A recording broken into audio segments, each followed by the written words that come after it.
So you've hit a great drive, 300 yards down the middle. You've got a 30-yard pitch left to the green. You walk up to your ball, feeling pretty confident, hopefully. How frustrating is that? Hi everyone, Alistair Davies here. Welcome back to my YouTube channel. Today we're looking at how we can stop duffing or fatting or hitting the ground before the ball with our short game shots. So we're looking at a great exercise concept to help you improve your pitching and lower your scores. If you are new to the channel, please follow and subscribe. It really helps me produce better content for the future. Also during the video, any questions come up, please hit them down below in the comment section, and also hit like if you are enjoying the video. That really helps the algorithms with the video too. So keep watching to see how we fix this dreaded duff shot around the green.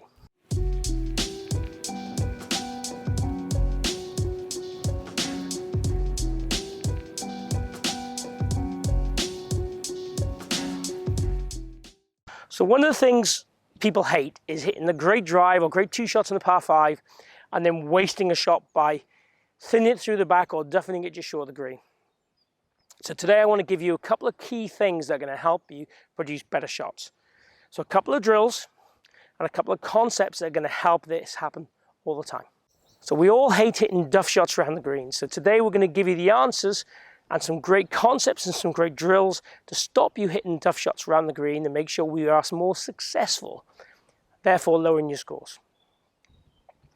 The first thing I want you to do is take a rod or a shaft or a piece of wood, whatever you've got, and you're going to stick it in the ground at the back edge of the ball, pointing towards yourself.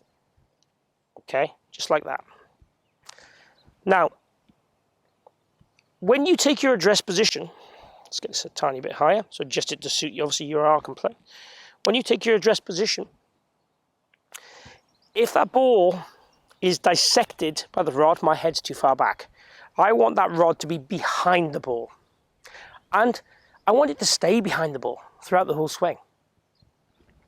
If my head and sternum work to the trail side too much, my club is likely, depends how I move, to bottom out before contact, therefore causing either ground before the ball or hitting the ball on the way up above the equator, which is going to make you hit a thin shot. So keeping the head positioned in that forward section at address and during the swing are two great ways of making sure we have the pressure in the right place and we get our body producing the right low point, which we want to be after the golf ball to hit good pitch shots. And we all want that. So simply take your address position, get that stick to the right hand side of the ball, pressure should be on the lead foot, keep that stick to the right of the ball, and then hit your pitch shot. And a successful strike there. So that would be a way of training. Obviously on the golf course you can't do that, not legally. But what you can do is put the logo at the front of the ball as a temporary measure if you're allowed to pick and place. Or if you're playing with your mates and you just want to adjust it to help you for the shorter. Or stare at the front of the ball. You can put some marks on the ball, like dots, on different areas of the ball. If you look at that tailor-made ball, which has the orange dots all the way around it, designed by Ricky Fowler, the chances are there's going to be an orange dot on the front edge of the ball which you could stare at. So a good way of using that ball for your pitching. The second method I want you to do, or second drill I want you to do to practice your pitching, would be the flamingo practice drill, which also helps the same thing. So if you take your address with a very narrow stance, so literally half a club head in between the ball, I'm just going to aim a little bit straighter. Then go into one leg, rest this leg there if you want to, or keep it in the air solidly, whichever way you feel more comfortable. I'm just going to have it in the air, I think. And then hit some pitch shots. Now the foot can go down after you've hit it, but you want to try and delay it as much as you possibly can, or even keep it in the air permanently. Mine came down there at the very end, so let's see if we can make a better fist of it. If you can fall anyway, falling forward is okay. But as you can see there, a pretty successful pitch shot, very good strike on one leg.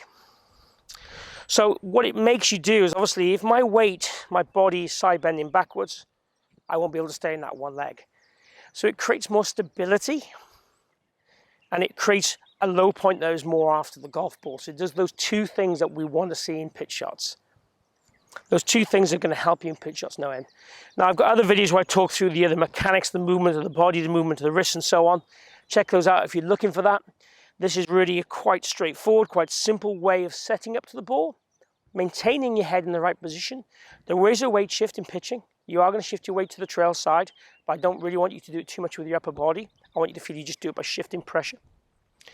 And then we're going to turn through the golf ball and put more pressure to the lead side. And these two drills will help you feel that.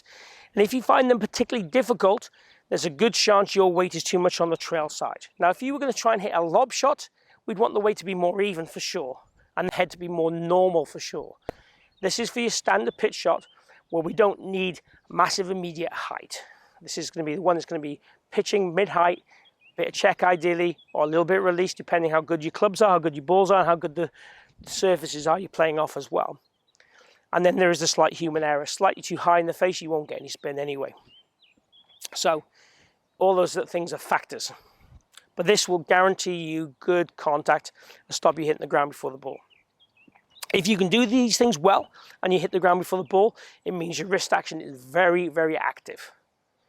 And the only thing you look at then would be the radius you swing. Are you losing height to lower your radius into the ground? Those are the only two other things that can make you hit the ground before the ball or make you hit the ball thin. Try this first, and if it doesn't improve, those are the next two things to look at for sure. Hope you've enjoyed today's take on how we can stop duffing pitch shots or short shots around the green. It's essential we don't waste shots.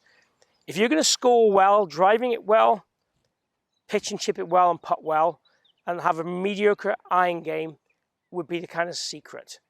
I think we all focus too much on iron game, if I'm honest. A lot of us focus on driving too, but driving is a key essential parameter, and putting, those two things. But wasting shots and destructive drives are really frustrating, and they give you shots away straight away.